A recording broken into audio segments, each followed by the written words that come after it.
Will one of you finally give me what I desire? Yes, we will.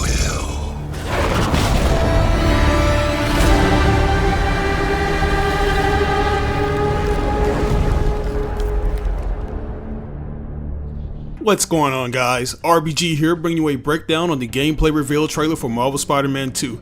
There were a lot of cool things that were shown off, such as the character switch feature, as well as some of the new bosses and enemy types, which I'll try to cover in full in this video. But before we dive into it, I gotta ask that you thumbs up the video.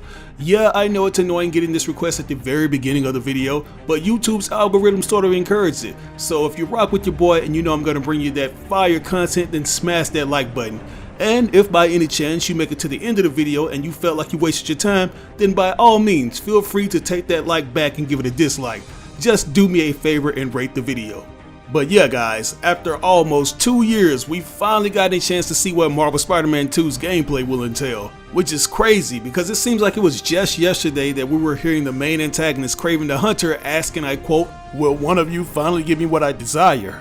And now we officially have an explanation behind that saying. Shortly after the PlayStation Showcase, Sony posted an article on their blog site going further into detail about the game. Insomniac's senior community manager went on to say that this version of Kraven, who will be making his Earth 1048 debut, is eager to find an equal.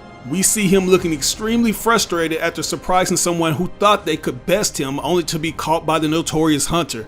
And man, I just gotta say that this game has a really good look. Like, I know I say that every year, but the way Insomniac continues to improve on the visuals is extremely impressive, especially when it comes to the facial performances. Speaking of which, Kraven's voice and motion performer has been revealed to be Jim Pirri, whom some of you may recognize from his roles as King Regis from Final Fantasy XV, Angelo Bronte from Red Dead Redemption 2, and Boozer from Days Gone. His likeness will be implemented on this menacing and buff figure to further sell the facial expressions of Kraven the Hunter. And seeing these buff looking dudes out in the jungle gives off heavy Wolverine vibes. I'm not sure if that's just me, but if these graphics are anything to go off of, especially with the blood, I think Logan is in good hands. Anyways, after yelling at his henchmen for failing him, they suggest that they get out of the usual foliage-filled layout and move the hunt over to the concrete jungle of New York. And what's dope about this is that you get a glimpse at some of the bosses as well as a reveal of a major villain that's been set up since the City That Never Sleeps DLC from Marvel Spider-Man 1. We see the Black Cat, Prowler, Tombstone, but the biggest reveal of them all is Wraith, who you may know as Police Detective Yuri Watanabe. After growing frustrated with the justice system, she decided to take matters into her own hands by becoming judge, jury, and executioner. So she's very much going to be a cutthroat anti-hero. And considering that this game will be pushing the T for teen rating to the max, you can bet that we'll see a lot of brutal violence from her. Now, in terms of the look of Wraith, I'll say that I'm very impressed on what was shown. I was initially under the impression that she would look more akin to the Shocker and Prowler, which would have been a major disappointment. Like, don't get me wrong, I love the design choices for some of the villains, but others tend to be overly armored and covered to the gills in tech. But this suit for Wraith looks like it's gonna be comic accurate and streamlined. I also like that Yuri's hair is sticking out the top of the mask. So yeah, even though we were only able to see the top half of her suit, it's at least a good sign that the design team have stepped their game up. I didn't think they could make Kraven's suit look cool, but they managed to do just that while making him look extremely menacing. But anyways, after a 6-month time jump, we see Kraven's forces battling with an aggravated Spider-Man as they search for Dr. Kirk Connors, aka the Lizard. I just want to point out that this takes place at Dr. Connors' home across the East River in Queens, one of all the new playable and explorable boroughs in the game. But yeah, we see a very aggravated Spider-Man who comes by way of the black symbiote suit. And surprisingly, this thing has a lot of fans feeling indifferent in terms of its design. You got some like myself who absolutely love it, but you have others saying it looks a little too busy and should be smoother. And I guess I can see where the detractors are coming from with this statement, but in my opinion, it looks like the perfect mix of the new advanced suit and the symbiote. Like, you can see the design patterns going along the arms and legs, and I also like how certain parts look like actual muscle tendons. It just has that aesthetic that reconfirms that the suit is very much alive. And since this version of the black suit is essentially a variant of the advanced suit, I'm hoping that we'll see this with other suits, which not only alter the design of the black suit, but also change and enhance the abilities with them. Anyways, as you can see, the weapons wheel that has not only been a staple in the Marvel Spider-Man games, but pretty much all Insomniac titles is now a thing of the past. Instead, we'll be utilizing the 4 face buttons while holding L1 or R1. And according to Insomniac, players had better get cozy with the L1 button because you're gonna love it. That's basically gonna be the go-to button you'll be holding as you press the usual action buttons to perform devastating moves using the symbiote. Meanwhile, R1 will be tethered towards gadgets. According to Insomniac, the new symbiote combat abilities can neutralize any headstrong opponents with a little finesse. As you can see, Spider-Man will feature an ability that allows him to smash an enemy against a wall or hard surface. If the enemy doesn't get knocked out by this attack, there's still a high probability that they'll get stuck to the wall or a vehicle that they got smashed into. The next ability seems to be this auto-target launcher that can be performed on multiple enemies at once. Previously, this could only be done with a particular gadget, but now it can be done in the form of melee, which is awesome. That's obviously going to grant players even bigger windows of opportunity to perform these insane combos, and I'm pretty sure these abilities will have a level up system that causes the animations to change along with the damage. Apparently, the animators over at Insomniac put the work to deliver a much more impulsive Peter Parker, fitting for the symbiote bonded to his person, without sacrificing combat finesse. And you can see that aggression with each attack Peter delivers. Like, you can tell that these hunters have worked his last nerve. I also got to give a major shout out to Yuri Lowenthal for delivering an amazing voice performance for Peter. We're definitely going to see the character descend further into darkness, and he'll ultimately come to blows with whoever dons the symbiotic suit he later rejects. But anyways, we see him perform his final ability, which consists of grabbing multiple enemies and slamming them down. All in all, these abilities are very much going to center around total crowd control, since the symbiote can project tentacles from any part of the user's body. Unfortunately, we didn't get a chance to see the last ability, which I'm assuming will be his ultimate move. Based on the button prompt logo, it could possibly be a move where Spider-Man unleashes thousands of tendrils from all over his body. It'll probably be similar to Miles' Mega Venom Blast, except with more brutal status effects. And since I brought up Miles, I just want to note that most of these symbiote attacks will be similar to Miles' Venom electricity attacks, because if you remember, those moves were all done by holding L1 while pressing the face buttons. I'm also going to just throw this out there that you'll be able to press 2 buttons simultaneously while holding L1 to combine some of the abilities. You can tell that Insomniac really took notes from the previous Spider-Man titles such as Web of Shadows, but I'm also hoping that they take a page out of the game Prototype's playbook. In my honest opinion, those games were basically Venom with a different skin and name to them. Obviously, the limited hardware couldn't handle the pure destruction you cause, so hopefully Insomniac seizes the opportunity to fully utilize everything the symbiote has to offer with the PS5 hardware. Like, I can't see this game running poorly with all the new abilities, I'm just saying. But anyways, all of the symbiotic abilities that were shown off seem to operate on a cooldown time, so you'll have to use them wisely in the right scenarios. But considering that this is the black suit, the cooldowns probably won't last that long. Given the fact that it only enhances Spider-Man's abilities and makes him stronger, reconfirms that it's gonna feel like a power trip playing with it. But moving on in terms of the basic attacks, as I mentioned earlier, they'll be more aggressive. We see Spidey unleashing a rapid fire of kicks to an enemy that he's pinned up against a wall. And he can also sling enemies side to side after webbing them. Now, one of the newest and most interesting additions to the combat is the Parry System. According to Insomniac, you can utilize the classic dodge to get out of sticky situations, but since Kraven's henchmen are a cut from a different cloth compared to the usual thugs, they'll boast moves that can't simply be dodged. You'll absolutely have to use the parry mechanic. And it seems like it'll be something that you'll have to mostly use against melee weapon wielders, because as you can see, Spidey executes this parry when a dual sword user tries to pounce at him. There's also this red glow coming from her, which will indicate that the move is undodgeable and has to be parried. You can see this earlier in the gameplay where a robot dog attacks Spider-Man, but he doesn't parry in time, allowing the dog to jump on him till he gets it off of him. And this is the stuff I've been wanting to see for the longest, man. Like, as much as I love the combat in the Marvel Spider-Man games, it doesn't really require a lot of skill or has a learning curve like that of the Batman Arkham games. The enemy types just don't feel that tough to me. But now that you're gonna have to parry certain attacks, it's gonna feel a lot more engaging than the usual button mashing and occasional gear usage. But moving on, we gotta talk about the instantaneous character switch feature. This was arguably the most predicted thing fans have suggested when making in the game.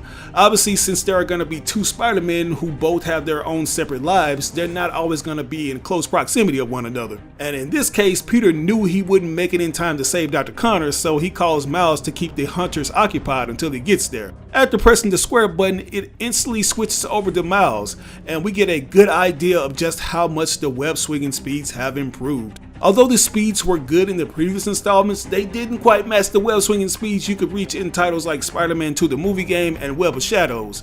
Those titles boasted lightning fast web swinging at the expense of bad building pop-ins though. But thanks to the capabilities of the PS5 console's SSD, players will be able to traverse New York at high speeds without having those problems. Something that the devs have implemented to instantly give the player speed and distance is the Super Slingshot ability, which is pretty self-explanatory. By webbing two opposing objects, you essentially yeet yourself like a speeding bullet to cover great distances. I haven't seen this done in Spider-Man games in quite some time, so it's good to have it in a game that already has a solid web swinging foundation. Something else that'll be making its debut is the notorious underarm web wings that have been a thing since the 1962 comic Amazing Fantasy issue 15 when Spidey made his debut. If you remember, they were teased in one of Peter Parker's backpack archives where he mentioned that he tried making them to allow him to glide short distances, but they never worked. It just looked cool. And that's basically how it was in the comics. The wings really didn't serve any purpose outside of looking cool, but it looks like him, Miles, and Genki have found a way to make them function properly, as players will now be able to soar above the concrete jungle, zipping past all manner of cars, buildings, and people. To keep up the momentum, you'll be able to get a boost by using the wind tunnels between skylines. And I cannot wait to just dive off of these super tall buildings just to eject the underarm wings at the last minute and hoist myself back in the air. But moving on, we get to see the stealth side of things with Miles as he tries to find Dr. Connors, who's become the Lizard. He's been feeding at the Harlem fish market as seen by the leftover blood and entrails from all the fish. You can just tell that this is going to be a much darker game than the first two entries. Anyways, like Peter, Miles has his own new list of abilities. You may have noticed from the first trailer that he now has this new blue bioelectric ability that he most likely gained after absorbing all the energy from the new form reactor at the end of his game. We don't get a chance to see all of what it can do, but I think it's enough. The first ability he uses is the Thunder Burst, which looks similar to his Venom Smash, where he performs an aerial Venom punch that smashes into the ground, stunning multiple enemies. This time around though, it won't cost you a Venom bar. It'll just operate on a cooldown time, similar to the abilities we went over with the black suit earlier. After that, we see him zap an incoming hunter out of the sky, which causes her to fly back and electrocute nearby enemies as well, which the devs have labeled chain lightning. Like, you can tell that this is a more potent form of the bioelectricity, but I think he'll still be able to use the orange colored one because we see him using it in the first reveal trailer. We'll just have to wait and see how it plays in this game. Also, shoutouts to the devs for giving Miles this sick looking Hadouken animation when he's executing one of his finishers. But besides the combat abilities, we have a new means of sneaking around by way of the web line, where you can simply cast out a web over a couple of hunters and proceed to take them out in any way you choose.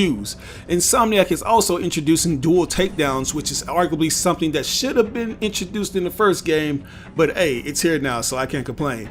Anyways, a new gadget was introduced in the form of the Web Grabber, a gadget that pulls enemies together to an isolated spot. Something worth noting is that both Spider-Men will feature their own individual skill trees, but since they share the same technology, they'll share a skill tree that offers parallel upgrades for both in that department. So you won't have to worry about doing any unnecessary grinding with both Spider-Man just to obtain the same gear. Whoever gets that upgrade first will have that achievement carried over to the other Spider-Man. But moving on, we see that Peter and Miles aren't the only ones who've leveled up since the last time we saw him. Genki has also been improving, so much so that he managed to hijack one of Kraven's Hunter drones to aid in the search for the Lizard. But that's going to be a tall order because Dr. Connors seems to be growing larger in size, and he's very hard to catch, as you can see when he bursts through the building. Something worth pointing out is that Peter wants to apprehend the Lizard since Harry's dying and Connors is the only one that can help him. If you remember, Connors was last seen working for Norman Osborn, examining and studying Harry's disease. Norman orders him to release Harry from his container, which Connor advises against, and for good reason, because Harry has grown more ill as it's implied in the gameplay trailer. Another thing worth pointing out is that this isn't Connor's first time turning into the Lizard,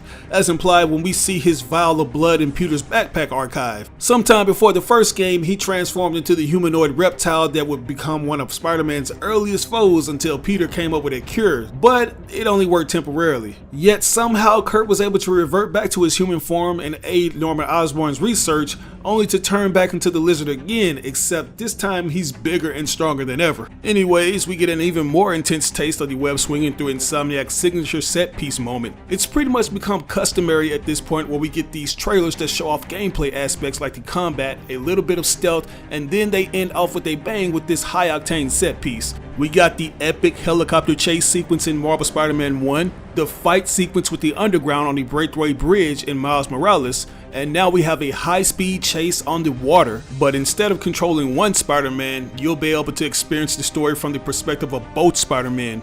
We get to see how much Miles has improved since donning the Spider-Man costume in the last game, and we also see how Peter is becoming more ruthless in his pursuit of stopping Kraven the Hunter.